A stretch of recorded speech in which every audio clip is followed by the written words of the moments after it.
성도님들을 사랑하고 축복합니다.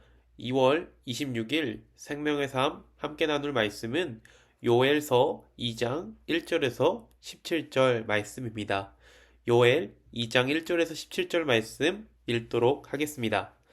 시온에서 나팔을 불며 나의 거룩한 산에서 경고의 소리를 질러 이 땅 주민들로 다 떨게 할지니 이는 여호와의 날이 이르게 됨이니라. 이제 임박하였으니 곧 어둡고 캄캄한 날이요 짙은 구름이 덮인 날이라. 새벽빛이 산 꼭대기에 덮인 것 같으니 이는 많고 강한 백성이 이르렀음이니라. 이와 같은 것이 옛날에도 없었고 이후에도 대대에 없으리로다. 불이 그들의 앞을 사르며 불꽃이 그들의 뒤를 태우니 그들의 예전 땅은 에덴 동산 같았으나 그들의 나중의 땅은 황폐한 들 같으니 그것을 피할 자가 없도다. 그의 모양은 말 같고 그 달리는 것은 기병 같으며 그들의 산꼭대기에서 뛰는 소리는 병거 소리와 같고 불꽃이 건물을 사르는 소리와도 같으며 강한 군사가 줄을 버리고 싸우는 것 같으니 그 앞에서 백성이 질리고 무리의 낯빛이 하얘졌도다. 그들이 용사같이 달리며 무사같이 성을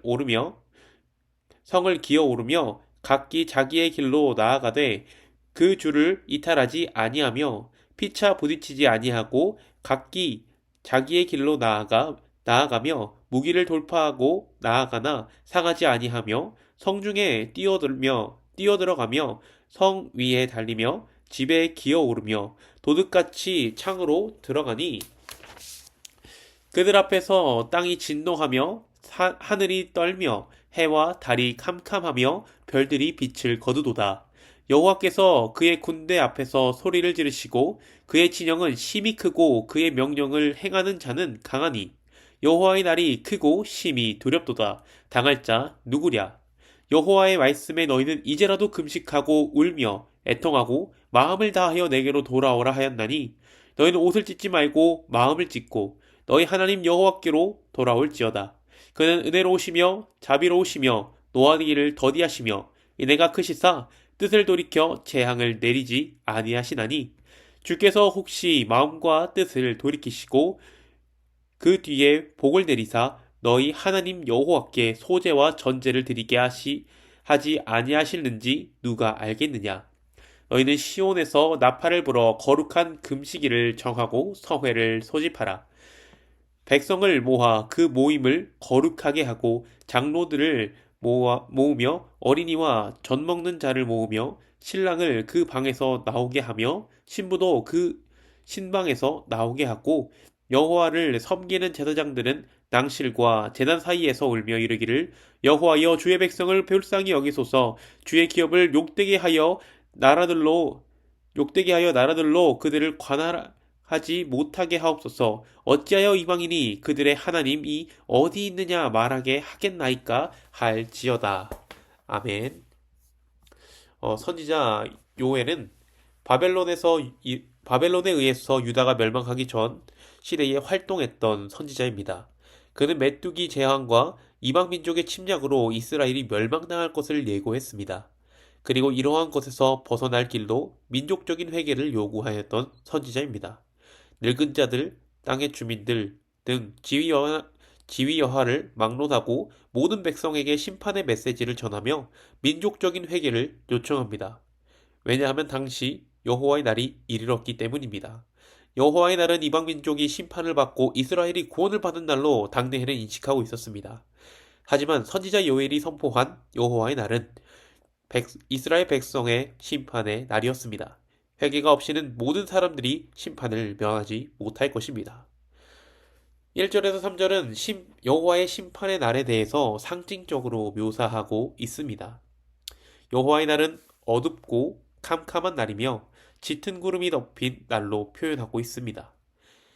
이는 어둠이라는 불안한 요소와 공포적인 분위기를 연상하게 하고 새벽빛이 산을 덮는 것은 하루가 시작되는 것을 상징적으로 표현하는 것 같습니다. 이러한 무서운 일이 곧 일어날 것을 알리고 있는 것입니다.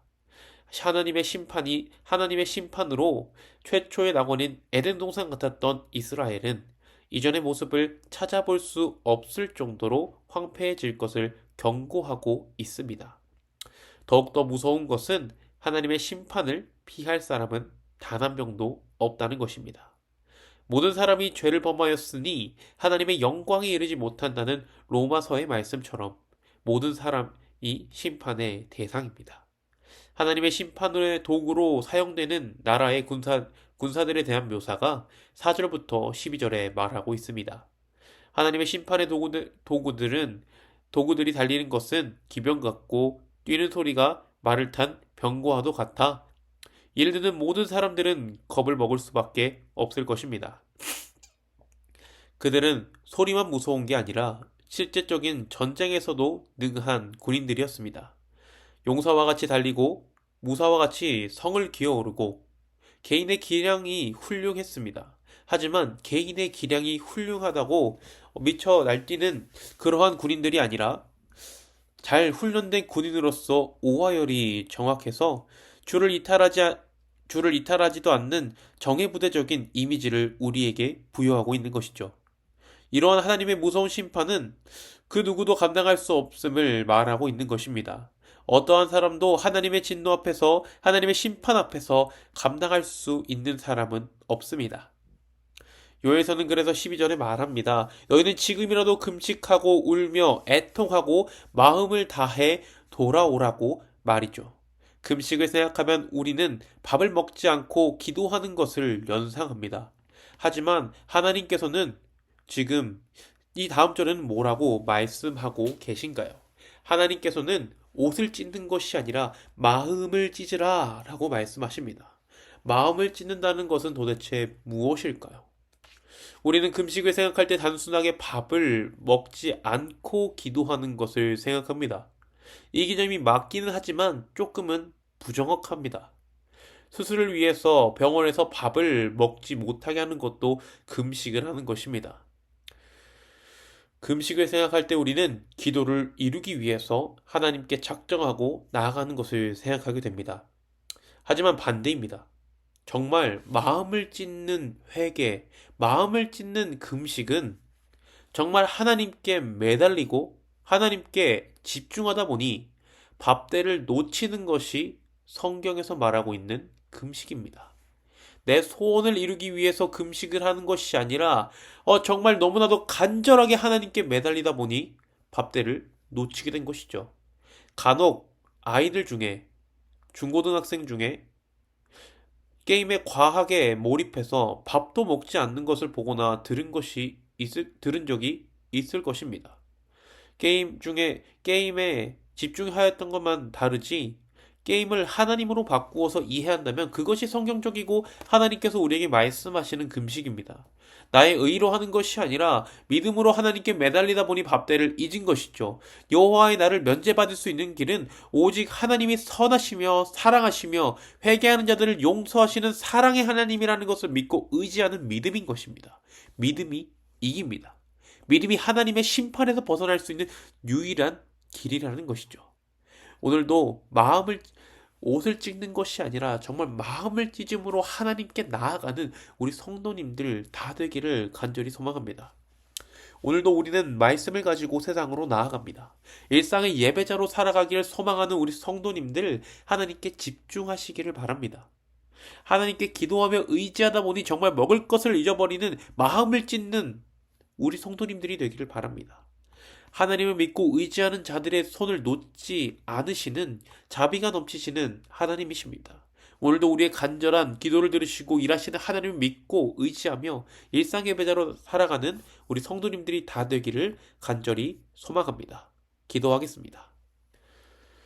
사랑과 은혜가 충만하신 하나님 아버지 그 은혜를 감사합니다. 하나님 은혜로 말미암아 오늘도 우리가 하나님의 말씀을 듣습니다. 하나님께서는 우리에게 심판에 대한 경고의 말씀과 함께 그 심판에서 피할 길로 금식하며 하나님을 의지할 것을 우리에게 말씀하셨습니다. 하나님께서는 그리고 단순하게 옷을 찢는 것이 아니라 마음을 찢으라고 말씀하셨습니다. 주님, 마음을 찢는다는 것은 단순하게 밥을 굽는 것이 아니라 정말 하나님께 간절히 가슴을 찢으며 정말 우리의 마음을 찢으며 하나님께 집중하다 보니 밥때를 잇는 것을 말하는 것입니다. 하나님, 우리가 그 말씀을 기억하며 우리가 옷을 찢는 것이 아니라 가슴을 찢으며 하나님을 의지하는 일상의 배자로 살아가는 우리 성도님들이 다 되게 하여 주시옵소서. 감사를 드리며 우리 주 예수님의 이름으로 기도합니다. 아멘.